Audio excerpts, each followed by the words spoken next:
पश्चिम बंगाल में कल अंतिम दौर का मतदान है और सिक्किम में आज प्रधानमंत्री ने बच्चों के साथ फुटबॉल खेलकर बंगाल की जनता को बड़ा संदेश दे दिया। पश्चिम बंगाल की सांसों में फुटबॉल घुला है और पीएम मोदी ये अच्छी तरह जानते हैं, बिना फुटबॉल खेले बंगाल के वोटरों का दिल नहीं जीता जा सकता।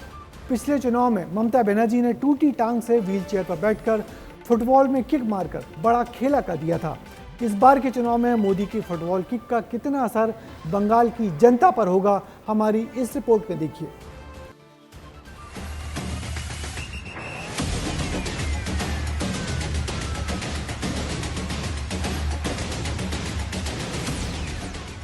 गोल प्रधानमंत्री नरेंद्र मोदी ने सिक्किम में किया, लेकिन ये गोल था पश्चिम बंगाल के लिए।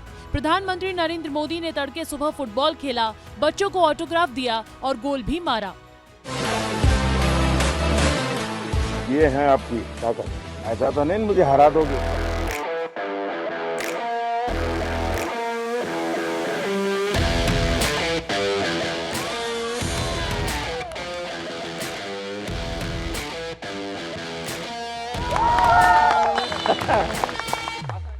प्रधानमंत्री नरेंद्र मोदी ने फुटबॉल खेला सिक्किम के गैंगटॉक में, लेकिन उनका संदेश पश्चिम बंगाल की जनता के लिए था। लेकिन कैसे, इसे समझने के लिए पहले ये तस्वीर देखिए।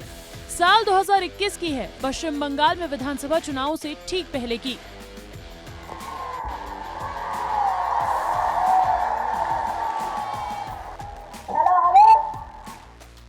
खेला हुबे। पश्चिम बंगाल की राजनीति से थोड़ा भी नाता आप रखते हैं तो इस नारे से भली भांति परिचित होंगे।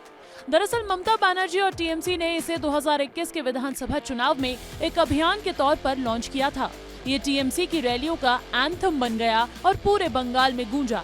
2021 के बाद ममता बनर्जी की फुटबॉल के साथ तमाम तस्वीरें भी सामने आई। अब सवाल ये कि आखिर फुटबॉल को पश्चिम बंगाल की राजनीति में इतना महत्व क्यों दिया जा रहा है, वो भी समझ लीजिए। ब्रिटिश काल में 19वीं सदी के मध्य में फुटबॉल कोलकाता लाया गया। उसके बाद से कई बड़े फुटबॉलर पश्चिम बंगाल की धरती से निकले। पूरे भारत में सबसे ज्यादा फुटबॉल कहीं खेला या देखा जाता है तो वो पश्चिम बंगाल ही है। मोहन बागान और ईस्ट बंगाल, ये दोनों बंगाल की प्रमुख फुटबॉल की टीम्स हैं। तस्वीरों और पश्चिम बंगाल में फुटबॉल का क्रेज जानने के बाद आप सिक्किम में प्रधानमंत्री नरेंद्र मोदी की इस फुटबॉल खेलते हुई तस्वीर के मायने समझे होंगे। वजह यही है कि बीजेपी पश्चिम बंगाल की जनता को मतदान से एक क्षण पहले तक साधना चाहती है। राजनीति में संदेश अक्सर शब्दों से नहीं, संकेतों से दिए जाते हैं और इस बार संकेत साफ है, फुटबॉल के जरिए, संस्कृति के जरिए, जुड़ाव के जरिए, क्योंकि चुनाव सिर्फ वोट से नहीं जीते जाते, भावनाओं से जीते जाते हैं। और इस बार खेला सिर्फ मैदान में नहीं, राजनीति में भी हो रहा है। ब्यूरो रिपोर्ट, विस्तार न्यूज। तो पश्चिम बंगाल में कल होने वाले मतदान में 142 सीटों पर वोट पड़ने हैं।